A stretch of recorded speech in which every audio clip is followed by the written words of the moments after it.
Du côté du centre zen, retrouvez une dernière fois Marie-Christine Lang, de plus en plus zen, je crois. On va maintenant découvrir les activités directement liées à la pratique du zen. Michel, là vous êtes en train de vous occuper du fleurissement alors du centre. Oui, on m'a donné cette responsabilité il y a une dizaine d'années, donc je suis responsable des fleurs. C'est important d'avoir un centre fleuri justement parce que ça permet de, je sais pas, d'avoir un lieu apaisant. Chaque fleur a son langage, chaque saison a ses fleurs, donc on fait de petits paysages, chaque fleur vous parle, il y en a qui sont fragiles, il y en a qui sont fiers, il y en a qui sont champêtres, et on envoie ainsi à chacun un petit message silencieux.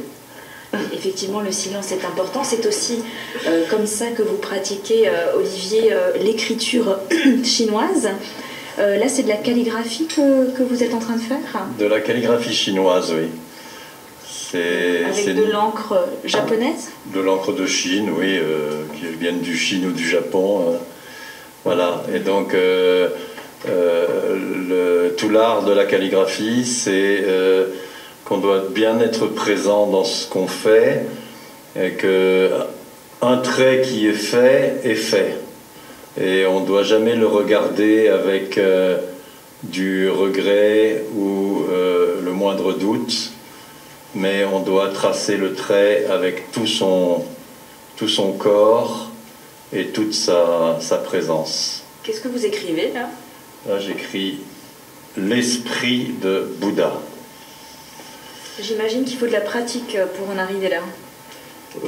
C'est surtout comme toute chose, hein, tout dépend de...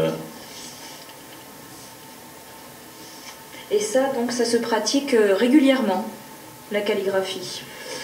Oui, parce que c'est l'écriture, c'est la façon de transmettre dans le zen. Tous les vêtements traditionnels de la pratique sont calligraphiés encore avec des kanji chinois. En parlant des vêtements traditionnels, on va découvrir une dernière activité avec vous, Evelyne. Qu'est-ce que vous êtes en train de coudre là? Alors, je suis en train de coudre le kessa, qui est le vêtement porté par tous les moines et nonnes et que doivent coudre toutes les moines et nonnes. Voilà.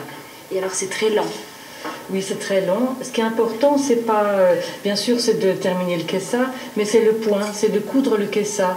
On le coud, vous voyez que les petits points ne se touchent pas, donc c'est comme chaque fois une respiration, c'est chaque fois un instant différent. C'est l'instant présent, donc qui contient tout. On peut dire la rémanescence du passé, aussi la graine du futur. Et voilà, et ben je vais vous laisser poursuivre. Merci beaucoup pour votre accueil. Voilà Astrid, si vous souhaitez rester ou devenir zen, vous savez maintenant où venir. À bientôt.